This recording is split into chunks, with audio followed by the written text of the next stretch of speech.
ঈসা নবী তিনি আল্লাহর হুকুমে মুর্দাকে জিন্দা করতে পারতেন।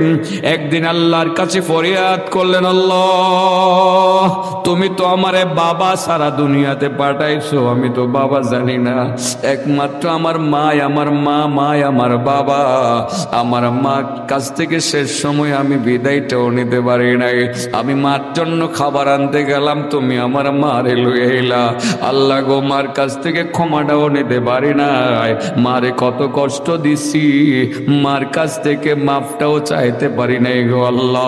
ও গো আল্লাহ, তুমি যদি অনুমতি দিতা আমার মারে আমি জিন্দা করতাম, মারে জিন্দা কইরা মায়ের কাছ থেকে ক্ষমাটা চাইতাম, আর মারে জিগাইতাম, মা গো আমি তোমারে কি কষ্ট দিছিলাম গো মা, তোমার জীবনের সবচেয়ে বড় কষ্টের ব্যথা কোনটা ছিল যদি বলতা।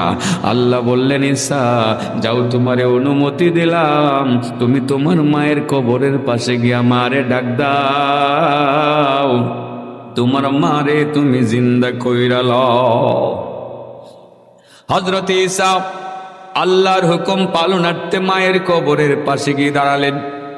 দাঁড়িয়ে মারে ডাক দিলেন, উম্মি উম্মি উম্মি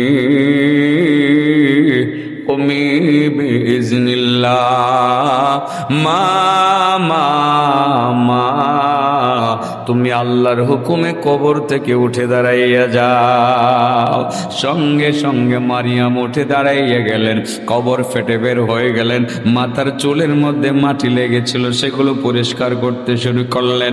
এবার ঈসা নবী মাকে সম্বোধন করে বললেন, মা। কবর থেকে বের হয়ে ঈসা নবীর মাথায় হাত বুলাইতে শুরু করলেন, বাবারে ঈসা তুমি কেমন আছো? বোঝা গেল সন্তানকে এখনো ভুলে না। আরে মা তো এমন জিনিস, যেই মা সন্তানরে ভুলে না, বলতে পারে না। বাবা তো এমন জিনিস, যেই জিনিস কোনোদিন সন্তানরে ভুলতে পারে না, ভুলে না, বলতে পারে না। সন্তান ভুলা থাকতে পারে, সন্তান মারে ভুলে থাকতে পারে, সন্তান বাবারে ভুলা থাকতে পারে, মা বাবা পারে না। ও নালায়েক সন্তান, কিছু একটা শিক্ষা গ্রহণ করো এখান থেকে। হযরত ঈসা মারে বললেন, মা তুমি তো আমারে না বইলা চলে আইছো, মাগো আমি যদি জানতাম আমারে খাবার আনতে পাঠাইয়া তুমি না বলে চলে আসবা, মাগো আমি একা তোমাকে রাইখা আমি খাবার আনতে যাইতাম না।